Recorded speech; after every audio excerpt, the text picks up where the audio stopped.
12월 8일 대림절 제2주 주일예배를 시작하겠습니다. 찬송가 38장 예수 우리 왕이여 찬양하시면서 임해하겠습니다.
전능하사 천지를 만드신 하나님 아버지를 내가 믿사오며 그 외아들 우리 주 예수 그리스도를 믿사오니 이는 성령으로 잉태하사 동정녀 마리아에게 나시고 본디오 빌라도에게 고난을 받으사 십자가에 못 박혀 죽으시고 장사한 지 사흘 만에 죽은 자 가운데서 다시 살아나시며 하늘에 오르사 전능하신 하나님 우편에 앉아 계시다가 저리로서 사한 자와 죽은 자를 심판하러 오시리라. 성령을 믿사오며 거룩한 공예와 성도가 서로 교통하는 것과 죄를 사하여 주시는 것과 눈이 다시 사는 것과 영원히 사는 것을 믿사옵나이다. 아멘. 교독문 33번 시편 72편 교독하시겠습니다. 한 절씩 교독하실 때에 회주께서는 굵은 글씨로 화답해 주시면 되겠습니다. 제가 먼저 읽겠습니다. 하나님이여 주의 판단령을 왕에게 주시고 주의 공의를 왕의 아들에게 주소서.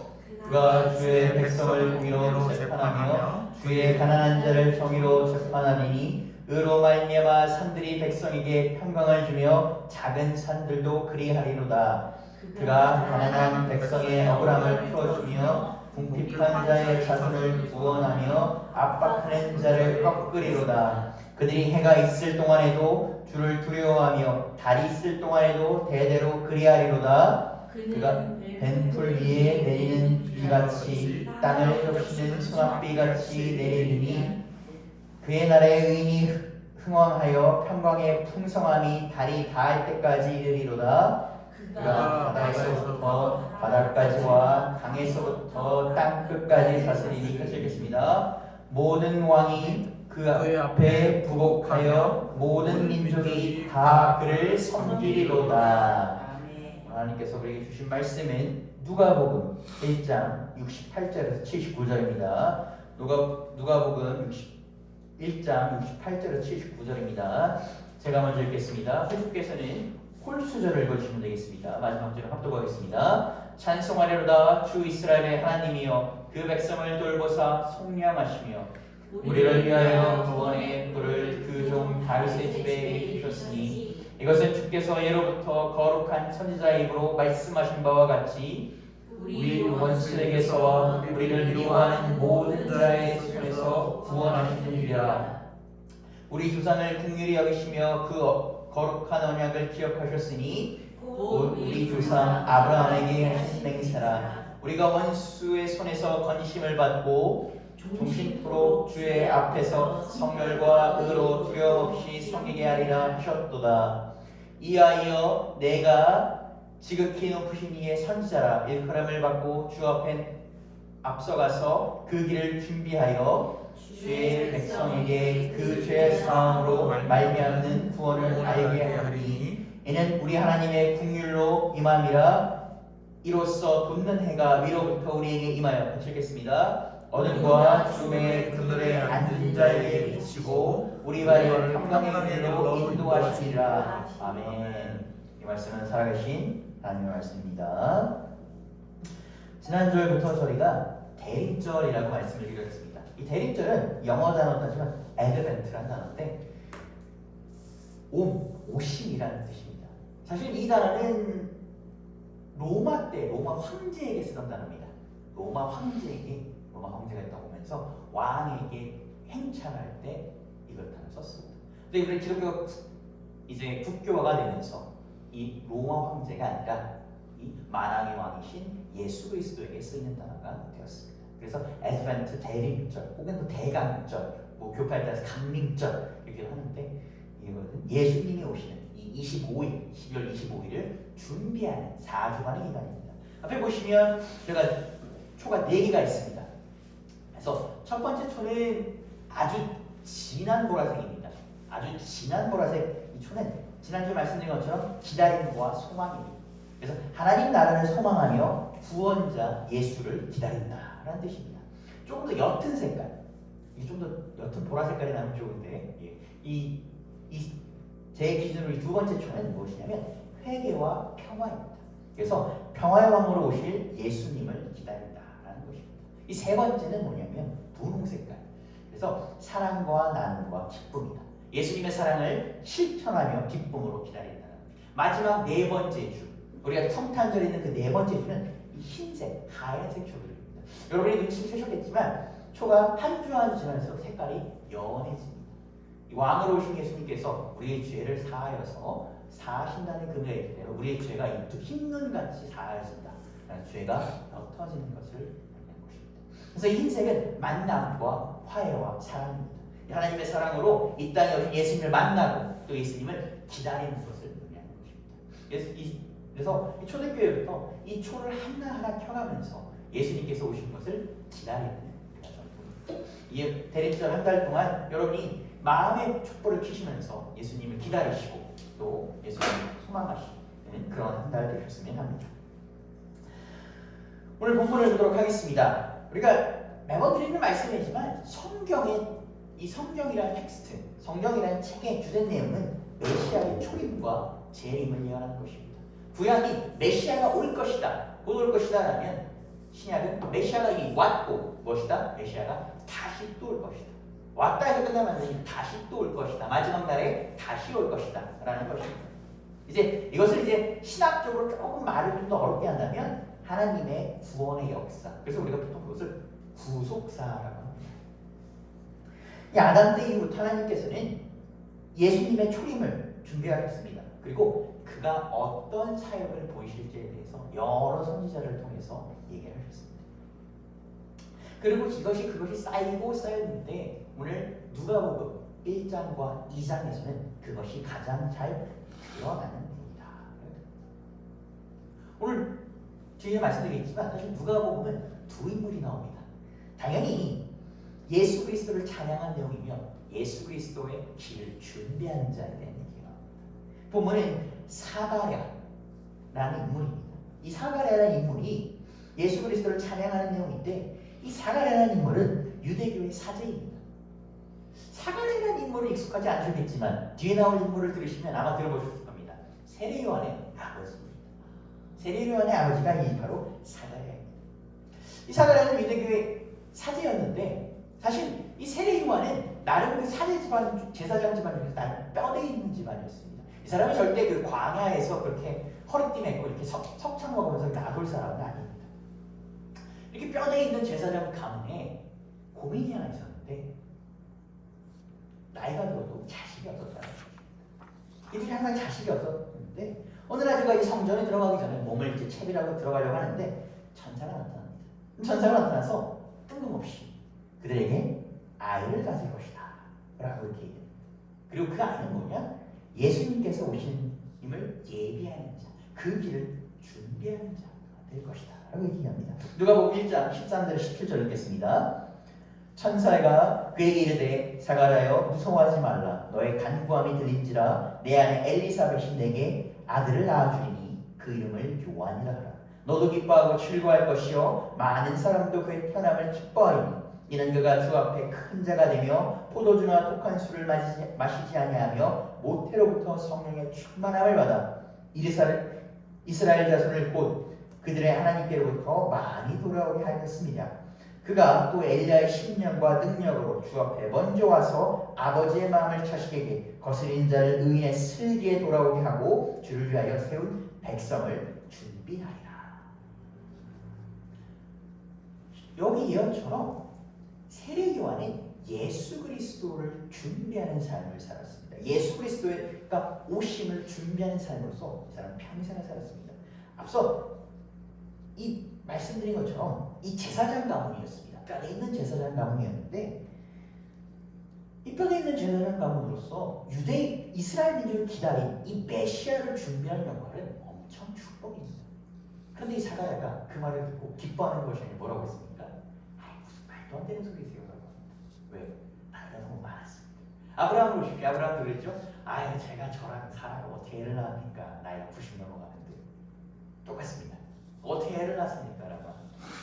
자, 그러니까 천사가 그를 버리고 만든 언제까지? 그 아들이 태어날 때까지. 그 아들이 태어날 때까지 이제 사가랴는 버려야 돼요. 난리가 납니다. 제사장이 벌을 받아서 버리게 된다. 이걸 백성들 앞에 들키면 큰일 납니다. 하나님이 벌을 받는다는데 어떻게 무슨 제사를 지냅니까? 사가랴가 점점 응답합니다. 그리고 10달이 지나서 세례 요한이 태어나고 천사의 말대로 그의 아들의 이름이 요한이 됩니다. 이 과정을 제가 살짝 설명을 드리자면 사실 그 당시 이스라엘 사람들은 이름을 자기 조상의 그 훌륭한 조상의 이름을 본따지는 전통이 있었어요. 예를 들어 제 이름을 지을 때 이제 누가 하는 것이 저의 조상의 이름 길동이라는 사람이 유명하잖아요. 제 이름은 신길동이 됩니다. 그것이 전통인데 뜬금없이 엘리사벳이 요한이라고 합니다. 왜 엘리사벳의 천사의 처럼 들었기 때문에. 그러니까 친족들이 무슨 소리 하는 거지? 이거 반대로 합니다. 그리고 사가랴에게 물어봅니다. 사가랴는 말할 수 없는 상태이기 때문에 글을 써서 뭐라고 했습니까? 요한이라고 적었습니다. 그 즉시 입이 풀리고 혀가 그가 말을 할 수 있게 됩니다. 그리고 그의 혀가 풀리고 나서 오늘 하는 것이 오늘 이 본문의 찬양인 것입니다. 그는 하나님의 긍휼하심과 구원을 찬양하고 아들 세례 요한 이 하나님의 길을 준비하는 구원의 길을 준비하는 자로서 이 예언하는 노래를 부릅니다. 오늘 본문 천천히 보도록 하겠습니다. 누가복음 1장 68절에서 71절입니다. 찬송하리라 주 이스라엘의 하나님이여 그 백성을 돌보사 속량하시며 우리를 위하여 구원의 뿔을 그 종 다윗의 집에 일으키셨으니 이것은 주께서 예로부터 거룩한 선지자의 입으로 말씀하신 바와 같이 우리 원수에게서와 우리를 미워하는 모든 자의 손에서 구원하시는 일이라.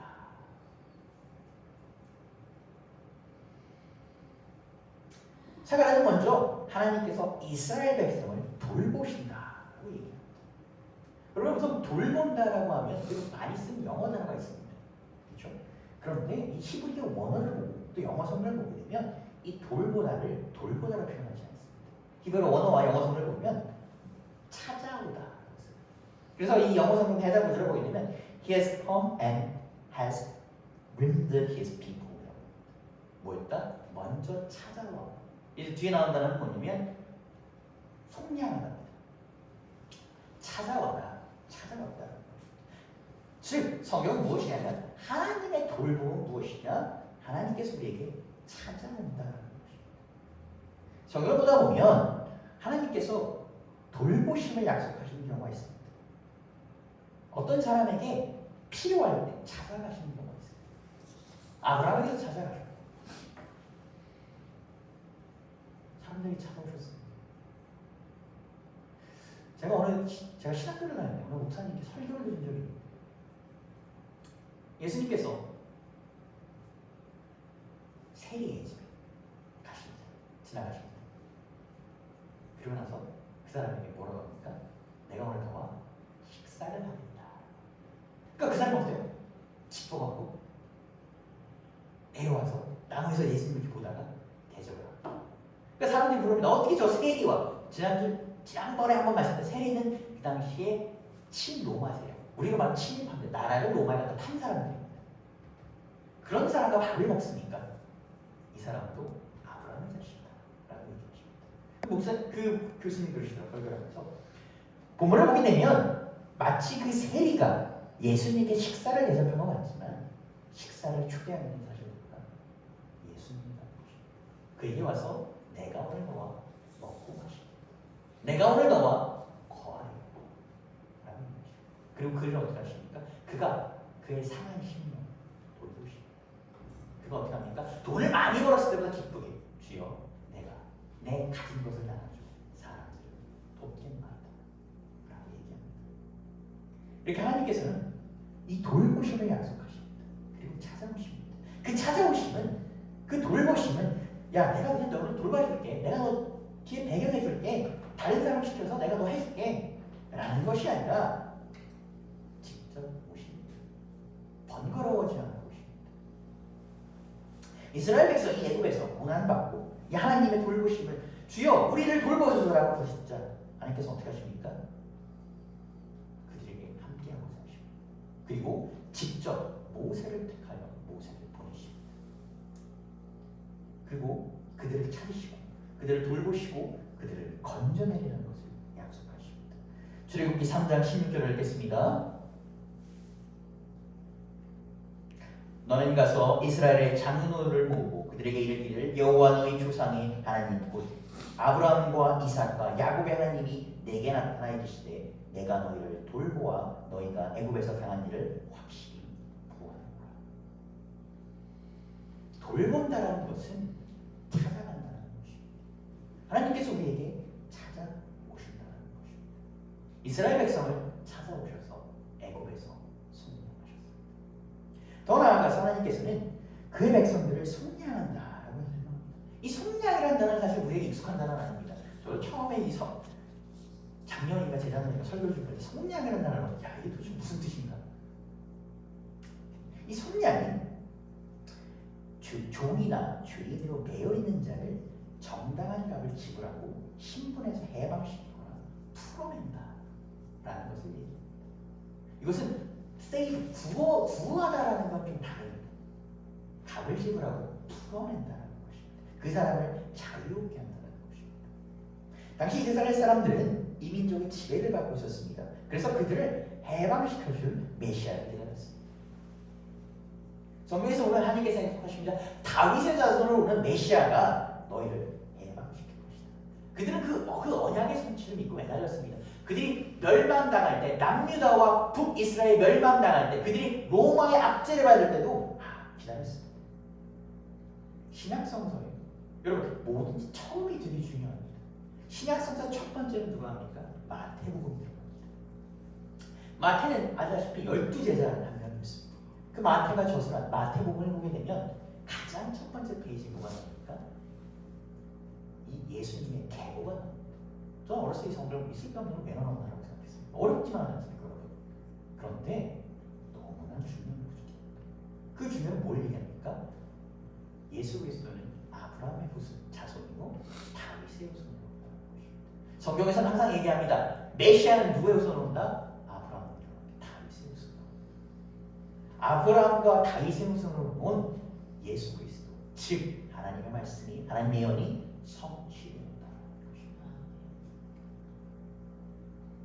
이처럼 그들이 기다린 메시아는 그들을 자유케 하고 다시 하나님의 백성으로 되돌릴 구원자입니다. 그렇기에 이 사가랴는 약속의 메시아를 노래하면서 구원의 성취를 노래하고 있습니다. 이처럼 예수 그리스도의 오심, 예수 그리스도가 약속하는 구원의 성취는 이 사가랴, 아니 그의 집안을 넘어 온 이스라엘, 그리고 오늘 우리에게도 임하는 약속, 하나님의 약속입니다. 하나님은 오늘 우리에게도 메시아를 보내시는 약속하십니다. 그리고 이미 메시아가 오셨음을 말씀하십니다. 예수님께서는 우리를 돌보십니다. 우리에게 먼저 찾아오십니다. 성경에서 보면 근심받고 고통받던 이스라엘 백성들이 고통에 못 이겨서 이제 더 이상 못 견디겠습니다. 우리 죽겠습니다. 살려주십시오. 라고 할 때 그들을 먼저 찾아오셨습니다. 그들을 말로 위로한 것이 아니라 그들을 찾아와서 건지셨습니다. 10가지 재앙을 일으키셨고 그 홍해를 가르셨습니다. 그들을 먼저 어루만지셨습니다. 그리고 그들을 고난에서 건져주셨습니다. 이 예수 그리스도를 기다린 이 기쁜 대인전의 기간, 예수께서 여러분에게 먼저 오시길 바랍니다. 여러분에게 먼저 찾아오시길 바랍니다. 여러분에게 먼저 찾아오시길 바랍니다. 여러분, 예수님께서 여러분에게 먼저 찾아오셔서 여러분의 손을 잡아주시길 바랍니다. 여러분을 건져주시길 바랍니다. 이 사바라의 노래는 예수가 와서, 예수 그리스도가 와서 나를 돌봐줄 것을, 나를 찾아와 줄 것을, 나를 속량해 줄 것을 아는 예언의 노래입니다. 아직 이루어지지 않았습니다. 그럴 것을 아는 노래입니다. 여러분, 이 사바라의 기쁨의 노래가 여러분의 기쁨의 노래가 되시길 바랍니다. 이 사바라의 기쁨의 노래가 퍼져나갔듯이 여러분의 기쁨의 노래가 여러분과 여러분의 가정과 이 가운데 퍼져나가서 주의 하나님의 사랑과 주님께서 먼저 다가오시는 그 축복 여러분 가운데 임하기를 예수 그리스도의 이름으로 축복하고 기도합니다. 아멘. 사가는 이어서 하나님께서 왜 아브라함과 언약을 맺으셨는지에 대해서 설명하고 있습니다. 누가복음 1장 72절 75절 읽겠습니다. 우리 조상을 긍휼히 여기시며 그 거룩한 언약을 기억하셨으니 곧 우리 조상 아브라함에게 하신 맹세라. 우리가 원수의 손에서 건의심을 받고 종신토록 주의 앞에서 성결과 의로 두려움 없이 섬기게 하리라 하셨도다. 사가는 이렇게 얘기합니다. 아브라함과 하나님이 언약을 맺은 이유는 하나님께서 이 아브라함을 긍휼히 여기셨다는 것입니다. 이 긍휼히 여기다는 단어, 여러분도 그러시지만 저도 이제 시장으로 항상 다니면서 성경 보면 이 말이 너무 어렵더라고요. 말을 이렇게 찾아보면 이 긍휼히 여기는 자비를 베풀다, 혹은 누구를 불쌍히 합니다, 가열을 합니다. 하나님께서 아브라함을 택하고 그에게 큰 민족을 이루게 하신 것은 그가 대단한 사람이어서가 아니라 그를 가열히 여기고 그를 불쌍히 여기고 그에게 자비를 베풀고. 돌아보면 예수님께서 공생의 사역을 하실 때 말씀 선포하시는 것 말고 그 이후 그 외에 가장 많이 하신 것이 무엇이냐면 구제사입니다. 별거 없습니다. 배고픈 자, 굶는 자를 먹으시고 우리 병 걸린 자에게 그 병을 고치셨습니다. 앉은 뱅이를 일어나게 하고 눈먼 자를 눈뜨게 하셨고 문득병자를 고침받게 하셨습니다. 또 예수님께서는 넘어진 자, 우리 믿음이 약해진 자들을 이렇게 세우시고 그들을 치유하십니다. 그들에게 그럴 때 어떻게 믿음이 넘어지느냐, 이런 악한 것들은 지옥 갈 것이다 라고 얘기하지 않으십니다. 물론 이 허례의식에 빠진 제사장들과 바리새인들을 질타하셨습니다. 그들을 질타하신 이유는 분명히 있습니다. 왜? 그들이 이 허례의식에 빠져서 메시아를 알아보지 못하기 때문에, 그들이 이 형식에만 얽매이기 때문에, 그들이 형식에만 얽매여 이스라엘 백성들을 잘못된 길로 이끌기 때문에.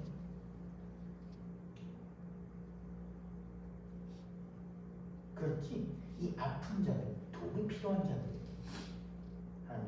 예수님께서는 꾸짖지 않으셨습니다. 그들을 하나하나 돌보십니다. 그렇게 있는 단 하나입니다. 그들을 불쌍히 여기기 때문에. 그들의 그 불쌍함을 보면서 나의 아픔같이, 나의 불쌍같이 여기셨기 때문에, 같이 마음 아파하셨기 때문에. 예수님의 삶을 보면 이게 공생의 사역이니까 우리가 3년간 되게 멋있는 것 같지, 사실 밥을 빌어주셨고 길바닥에 누워서 노숙하셨어요. 항상 춥고 배고팠고 그 항상 춥고 배고팠던 자들과 같이 먹고 마시며 생활하셨습니다. 남들은 천에서 같은 식탁에서 밥도 먹기 싫어하는 그 세리와 창녀들을 부르셔서 그들과 함께 식사하십니다. 그들과 뭐합니까? 내 친구다 라고 칭하십니다. 그들을 긍휼히 보셨기 때문에 남을 불쌍히 여기려면 남에게 자비를 베풀려면 그 사람의 아픔을 동감해야 합니다. 그 사람의 아픔이 내 아픔처럼 와야 우리가 상대방에게 가슴을 줄 수 있습니다. 내가 경험해보지 못한 건데 내가 이 사람 별로 그게 마음이 그렇게 와닿지 않는데 그 사람 아픔에 동감 못했습니다. 예수님께서는 그들의 아픔을 자신의 아픔을 여기셨습니다. 그렇게 우리가 예수님의 이름으로 기도하는 것입니다. 우리가 기도할 때 어떤 기도합니까? 소망하는 것, 간절한 것. 우리가 어때는 남에게 말하기 힘든 상처나 어려움 같은 거 털어놓습니다. 어떨 때 너무 힘들 때는 제대로 기도라는 것이 아니라 아버지 도와주십시오 라는 말과 반복을 합니다. 우리가 예수님께서 우리 기도에 귀를 기울이지 않는다면 자기의 일처럼 우리의 그 기도를 듣지 않으신다면 사실 우리 기도하는 것 아무 소용없는 겁니다. 듣는 사람이 별로 들을 마음이 없는데 듣는 사람이 반응을 안 하는데 무슨 소용이 있겠습니까? 그러나 성경은 우리에게 기도하라고 권면합니다. 이런 무엇이냐면 예수님께서는 우리의 기도를 자기 일처럼 귀 기울여 들으시기 때문입니다. 우리의 아픔을 자기 아픔처럼 가까이 들으시기 때문입니다. 우리가 세상에서 열심히 일합니다. 우리가 얼마나 열심히 일합니까? 제가 어느 집회를 갔다가 어느 목사님 하시는 분이 그 기도 참 마음에 들었어요. 남들은 어떨지 모르겠어요. 주여 오늘도 이번 한 주도 먹고 살 것이 어려워 손발이 닳도록 고생하고 주여 나왔습니다. 춥고 배고픈 굶주린 마음 주여 먹고 마시고 주여 채워주소서. 저는 그 기도가 참 좋았습니다. 우리가 엄청 어렵게 포장한다. 사실 한 주 한 주 살아가는 건 먹고 마시려고 사는 겁니다. 그 춥고 배고파 먹고 그렇게 사는 겁니다.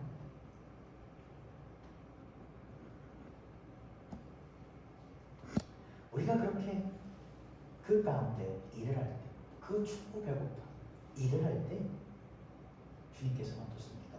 여러분과 같이 일을 하십니다. 절대 여러분이 혼자 춥고 배고파 우리가 손발이 닳도록 고생할 때 주님께서는 편히 앉아서 지켜보지 않으십니다.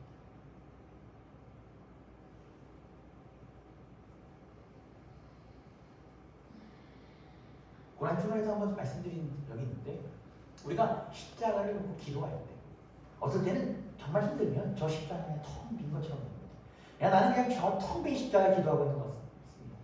그런데 여러분 저 십자가에 주님은 오늘도 여러분과 함께 계십니다.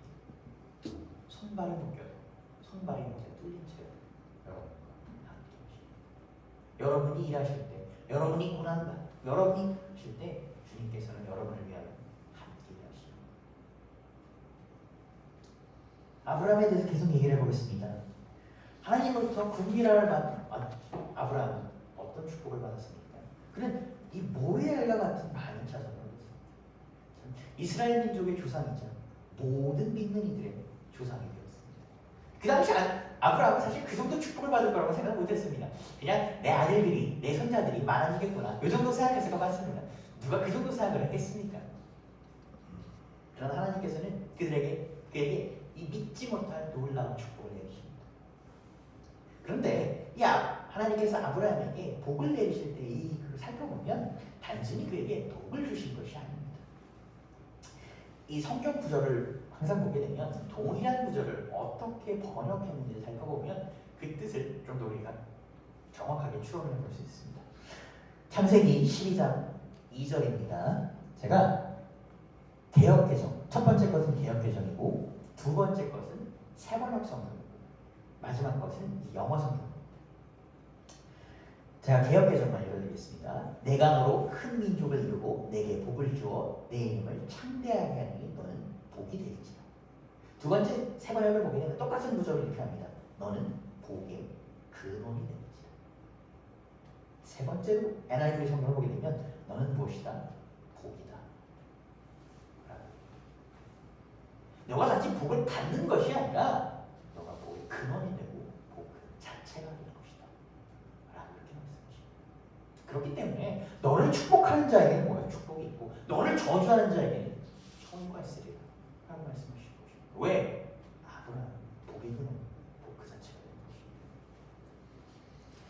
하나님께서는 이 아브라함에게 단순히 복을 주신 것을 넘어서 그를 복의 근원으로 삼으셨습니다. 그 복의 근원이 된 아브라함, 그로 인해서 그의 가정이, 그의 자손이, 그의 민족이, 그의 나라가 축복을 받았습니다. 축복을 받는 그런 가치를 이뤘습니다. 오늘 이 자리에 함께 하신 여러분, 하나님께서는 여러분을 긍휼히 여기십니다. 여러분이 다치고 상처받고 굶주렸을 때 하나님께서는 여러분을 불쌍히 여기시고 긍휼히 여기시고 치유하시고 채우시고, 그리고 아브라함에게 약속하신 것처럼, 아브라함에게 복을 주신 것처럼 여러분에게 복을 주십니다. 여러분에게 뭐라고 하십니까? 너가 복의 근원이 될 것이다 라는 말씀이십니다. 여러분을 축복하는 자에게 축복이 있고 여러분을 저주하는 자에게 저주가 있습니다. 왜? 너는 복이 될 것이고 내가 너와 함께하게 됩니다 라는 것입니다. 단순히 복을 주는 것이 아닙니다. 그것은 뭐냐면 여러분을 복의 근원으로 사용하시는 것입니다. 여러분의 복의 근원으로 사용하실 때 여러분으로 말미암아 여러분을 시작으로 여러분의 가정과 일터에 이 복이 임하는 그 시작점이 되는 그 하나님의 축복이 함께 하시기를 주님의 이름으로 축복하고 기도합니다. 마지막으로 사가랴는 이제 앞으로 다가올 일, 자신의 아들 세례 요한을 통해서 하나님께서 하신 일에 대해서 예언을 하고 있습니다. 누가복음 1장 76절에서 79절 읽겠습니다. 이하여 내가 지극히 높으신 이의 선지자라 일컬음을 받고 주 앞에 가서 그 길을 준비하여 주의 백성에게 그 죄 사함으로 말미암는 구원을 알게 하리니 이는 우리 하나님의 긍휼로 임함이라. 이로써 돕는 해가 위로부터 우리에게 임하여 어둠과 죽음의 그늘에 앉은 자가 비치고 우리와를 평강의 길로 인도하시리로다 하니라. 그의 아들 이 세례 요한은 지극히 높으신 자, 이 예수 그리스도의 선지자로서, 즉 예수님께서 오심을 준비하는 자로서 삶을 살았습니다. 그럼 우리가 모두 아는 것처럼 이 광야를 맴돌았습니다. 광야의 우리가 거림처럼, 그렇죠? 광야를 만들면서 석청과 메뚜기를 먹었습니다. 혹 사람들이 석청이라니까 이거 되게 귀한 꿀인데 좋은 걸 먹었나 보다라고 했는데 이것은 그런 얘기가 있습니다. 번역에 오류고 그 당시 이제 그 극동지방에 흔한 대추 열매를, 대추 야자 열매를 먹은 것이다. 왜냐하면 그 지방에도 석청은 흔하지 않습니다. 그 지방에도 석청이 흔하지 않기 때문에 그렇게 석청만 먹기에는 아마 세례 요한은 진작에 갔을 것이다 라는 얘기가 있어서 아마 대추 야자 열매를 먹었을 것이다 라는 신학자들의 분석이 있습니다. 그러면서 그는 뭐합니까? 이 물로서 세례를 베풀, 그렇습니다. 그러면서 메시아의 초림이 됩니다. 그런 얘기합니다. 나는 비록 물로 세례를 하지만 오실 이는 너를 성령의 불로서 세례하리라. 그는 하나님의 나라가 가까이 왔음을 노래하며 회개하라 라고 선포합니다. 우리가 이 세례를 받는다는 것 자체가 죄 씻김을 받는 것입니다. 그리고 새로 태어난다는 것. 우리는 보통 세례할 때 물로 찍어주는데 보통 요 세례 의식을 잘 따르는 침례교의 방식을 보게 되면 아예 사람이 뒤로 젖혀집니다. 사실 사람이 이렇게 뒤로 젖혀지게 되면 그렇게 빠르면 익사합니다. 그것이 무엇이냐면 우리가 물에서 죽어서 새로 태어난다라는 것입니다. 그래서 이 세례라는 것은 우리가 기독교인이 된 것을 뿐만 아니라 내가 죽고 새 사람이, 우리 예수 믿는 새 생명, 새 사람이 되었다라는 것을 나타내는 것입니다. 그렇기 때문에 이 세례 요한은 물로 세례를 주면서 너희는 죽었다, 너희는 뭐다? 새로 태어난 것이다. 예수 그리스도 안에서 새로 태어난다. 앞으로 오실 그이 안에 새로 태어난 것이다 라고 이렇게 말을 합니다.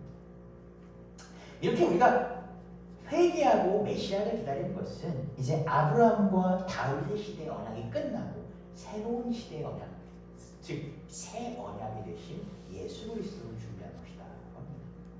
이 메시아인 예수님께서는 이 땅에 오셔서 우리와 새로운 언약을 맺고 싶어 하십니다.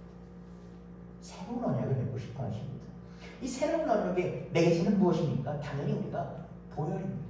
예수님의 피입니다. 그 십자가에서 흘린 피라는 것입니다. 그런데 이 십자가에서 흘린 피, 보혈은 그 전에 언약과는 조금 성질이 다릅니다.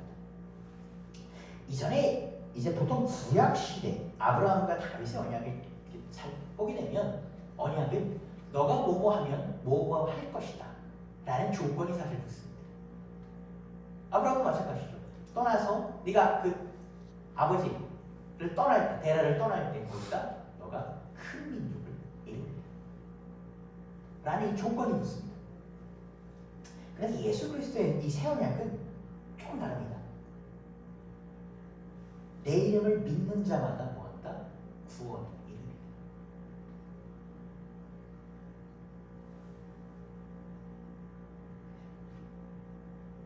예수 그리스도께는 십자가에서 그 약속을 이루시고 부활하셔서 우리에게 다시 오신다라는 것을 약속하십니다. 제자들에게도 약속하셨습니다. 내가 너희에게 다시 오리라. 내가 승천해서 올라갈 때 너희가 내 이름을 모여 기도할 때 내가 너희에게 성령을 주리라. 그래서 이제 여기서 성령 강림절, 요건 강림절, 대림절 요건 다릅니다. 성령 강림절, 오순절 성령 강림 사건에 그렇게 모인 120명이 기도할 때 어떻게 합니까? 성령이 불같이 내렸다. 우리는 그 다시 오신다는 그 약속을 믿고 사는 것입니다. 예수님께서 부활하지 않으셨다면 사실 다시 오지 않으신다면 이거 뭡니까? 헛겁니다. 우리 다 시간 낭비하고 있는 겁니다. 여러분 생각해 보십시오. 끝났다면, 부활하지 않으셨다면, 다시 오지 않으신다면 우리는 무엇을 하고 있는 것입니까? 그런데 우리는 예수님께서 무엇입니까? 약속대로 다시 오신다라는 것을 알고 있고 이것을 믿고 있습니다. 그 약속이 성취되었고 한 번 오셨고 또 오실 것이다. 성취됨을 믿고 있습니다. 이 기독교 이 사가랴라는 인물은 이 누가복음 1장 요 후반부를 마지막으로 성경에 사실 당장 나오지는 않습니다. 그런데 이제 기독교 전승에 따르면 이 기독교 전승입니다. 이것은 뭐 성경에 들어간 내용은 아니까 우리가 사실이다라고 하지만 기독교 전승에 따르면 이 사가랴라는 인물이 나중에 이제 헤롯 때는 예수님께서 태어나신 후에 2살 미만은 다 죽여라라고 얘기했는데 이 헤롯 때는 누굴 찾아옵니까? 이 사가랴를 찾아옵니다. 뭐 신하들을 보내겠죠. 그러면서 예수가 이 왕이 동방의 왕이 어디 있느냐? 예수님이 정확히 모르고 왜 이 사가랴에게 내가 그걸 어떻게 하느냐라고 얘기합니다. 사실 이 여러분도 알겠지만 이 사가랴 그 엘리사벳과 이 마리아는 친척 관계입니다. 예, 친척 관계인데 사실 모를 수는 없습니다. 내가 어떻게 하느냐라고 이렇게 얘기합니다. 그러니까 이 헤롯이 뭐라고 얘기합니까? 네 아들이라도 해라. 네 아들은 어디 있느냐? 네 아들이 그 메시아가 아니냐 이렇게 얘기합니다. 내 아들이 난 어디 있는지 모른다. 지금 나는 제사 그 성전이 있기 때문에 그래서 이 사가랴가 헤롯에게 죽임을 라는 또 이렇게 얘기를 합니다. 이것은 전승이기 때문에 확실하지는 않습니다. 여기서 드린 말씀은 뭐냐면 그는 예수님께서 공생의 사역을 시작하시기 이미 30년 전에 죽임을 당하였습니다. 그렇기 때문에 이 예수님의 사역을 볼 수도 없습니다. 볼 수도 없죠. 그저 예수님께서는 태어나신 지 얼마 안 됐을 때였습니다. 그럼에도 불구하고 그는 뭐냐면 이 새 언약이 성취될 것이라는 믿음이 있었습니다. 그는 보았고 또 느꼈기 때문에 자신 있게 있었습니다. 오늘 우리는 예수님을 기다리는 대림절기에 있습니다. 오늘 이 12월 한 달이 벌써 열흘 정도 지나갔습니다. 이 예수님을 기다리며 예수님의 길을 준비하는 자, 예비하는 자, 세례요한을 키웠던 사가랴처럼 여러분도 예수님의 오심을 준비하시기 바랍니다. 성경을 보게 되면 이런 비유가 나옵니다. 예수님께서 얘기하십니다. 혼인잔치가 있는데 열처녀 이 신랑을 기다리는 신랑은 밤늦게 오밤중이라 언제 올지 모른다는 것입니다. 사람이 피곤하니까 5명은 그냥 잠이 들었다가 5명은 이 신랑이 올 때를 기다리며 기름을 줍니다. 그러니 어떻게 신랑이 갑자기 왔을 때 이 5처녀는 혼인잔치에 참여할 수 있었다. 이렇게 얘기합니다. 여러분, 우리는 믿음과 소망으로 예수님을 기다려야 합니다. 그리고 그렇게 하신 여러분 되시기를 바랍니다. 돌보시고 찾아오시는 예수님을 기다리십시오. 속량하시는 예수님을 기다리십시오. 여러분을 국률이, 여러분을 불쌍히, 여러분을 가여 여기는, 그리고 그 약속을 지키시는 예수님을 기다리십시오.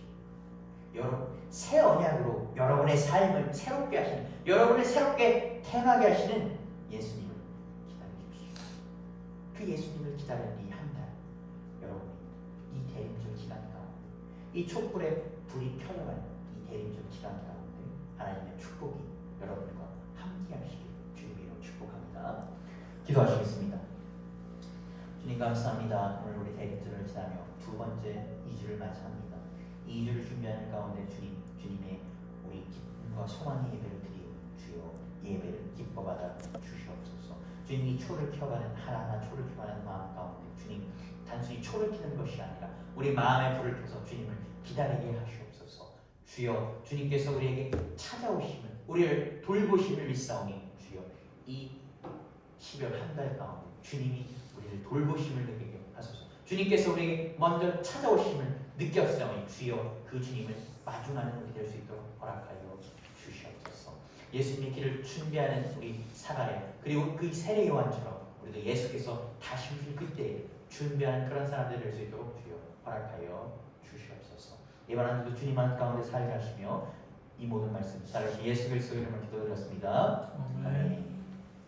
찬송하시겠습니다. 찬송가 125장 천사들의 노래가 찬양하시겠습니다.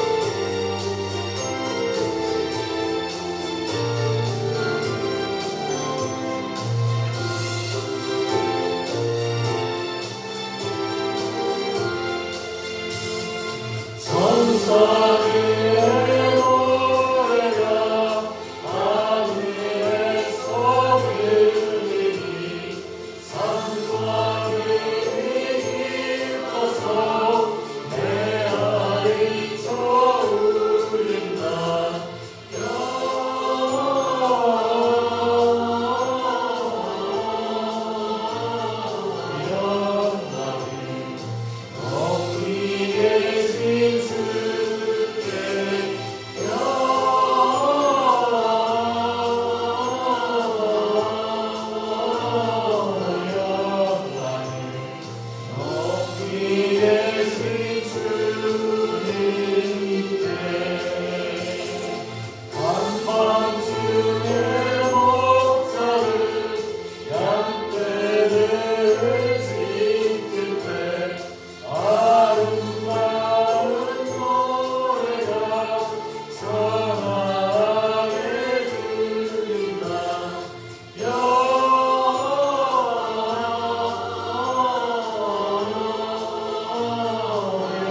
드립니다. 이 예물을 드리는 손길을 기억하여 주시옵소서. 우리 감사로 주님께 이 예물을 드릴 때 주님 이 정성과 우리의 마음을 기억하여 주시옵소서. 우리 주님께 우리 드릴 때에 주님 우리의 기도를 같이 드리오니 주여 이 기도 또한 받아 주시옵소서. 각자의 소망이 있고 기도가 있습니다. 주여 들어주시옵소서. 우리에게 먼저 돌보시는 주님, 우리를 먼저 찾아오시는 주님, 우리의 기도와 함께 주님께 간구드리오니 주여 우리의 기도 또한 들어주시기를 간절히 기도드립니다. 이번 한 주도 주님 안에 살아가고 사오니 주여 지켜주시옵고 주여 이끌어 주시옵소서. 모든 말씀 살아계신 예수 그리스도의 이름으로 기도드렸습니다. 아멘. 잠시 교회 소식 나누겠습니다. 저희 2024년 당회와 지방회가 저희 12월 22일 오후 1시에 있습니다. 당회와 지방에는 교회 각 행사 1년을 마무리하는 그래서 저희가 이렇게 있습니다. 저희가 1년마다 꼭 진행을 해야 되고요. 보통 저희가 요 당회와 경우는 당회는 이제 의장이 감리사님께서 각 지방의 감리사님께서 주최를 하시지만 이번 금년 같은 경우는 감리사님께서 위임하셔서 각 지방의 담임자들이 대신하는 걸로 그렇게 됐습니다. 여러분께서 기억해 주시면 되겠습니다. 12월 22일 오후 1시입니다. 주기도문으로 주일 예배를 마치겠습니다. 하늘에 계신 우리 아버지여 이름이 거룩하게 받으시오며 나라가 임하시오며 뜻이 하늘에서 이루어진 것 같이 땅에서도 이루어지이다. 오늘 우리에게 일용할 양식을 주시옵고 우리가 우리에게 죄진 자를 사하여 준 것 같이 우리 죄를 사하여 주옵시고 우리를 시험에 들게 하지 마시옵고 다만 악에서 구하시옵소서. 나라와 권세와 영광이 아버지께 영원히 있사옵나이다. 아멘. 이번 한 주도 주님과 함께 하시는 여러분 되시기를 바랍니다.